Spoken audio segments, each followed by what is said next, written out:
જો તમે એક ખેડૂત છો તો તમારા માટે કેન્દ્ર સરકાર ચલાવતી એક ખાસ યોજના છે જેના વિશે આજે આખા દેશમાં ચર્ચા થાય છે. આ યોજના બીજું કંઈ નહીં પરંતુ પ્રધાનમંત્રી કિસાન સન્માન નિધિ યોજના છે. આ યોજના હેઠળ માત્ર પાત્ર ખેડૂતોને જ લાભ આપવામાં આવે છે. પીએમ કિસાન યોજના વર્ષ 2019માં શરૂ કરવામાં આવી હતી.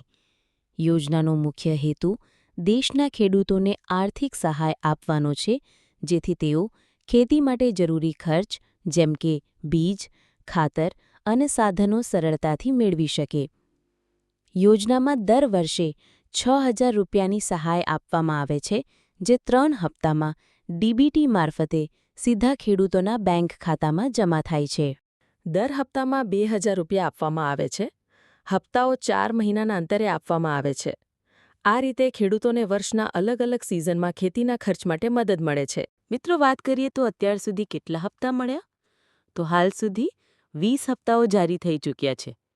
છેલ્લો 20મો હપ્તો 2 ઓગસ્ટ 2022ના રોજ વડાપ્રધાન નરેન્દ્ર મોદીએ વારાણસીમાં યોજાયેલા કાર્યક્રમમાં ડીબીટી મારફતે ખેડૂતોના ખાતામાં જમા કર્યો હતો. હવે ખેડૂતોને 21મા હપ્તાની આતુરતાથી રાહ છે. હવે મિત્રો, મુદ્દાની વાત કરીએ તો 21મો હપ્તો ક્યારે આવશે? તો સરકાર તરફથી હજી સુધી સત્તાવાર જાહેરાત થઈ નથી, પરંતુ મીડિયા રિપોર્ટ અનુસાર પીએમ કિસાન યોજના 21મો હપ્તો નવેમ્બર 2025માં આવી શકે છે.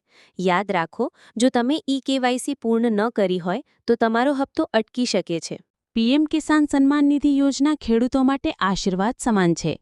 જો તમે હજી સુધી નોંધણી કે ઈ-કેવાયસી પૂર્ણ ન કરી હોય તો તરત કરો, જેથી 21મા હપ્તાનો લાભ સમયસર મેળવી શકો.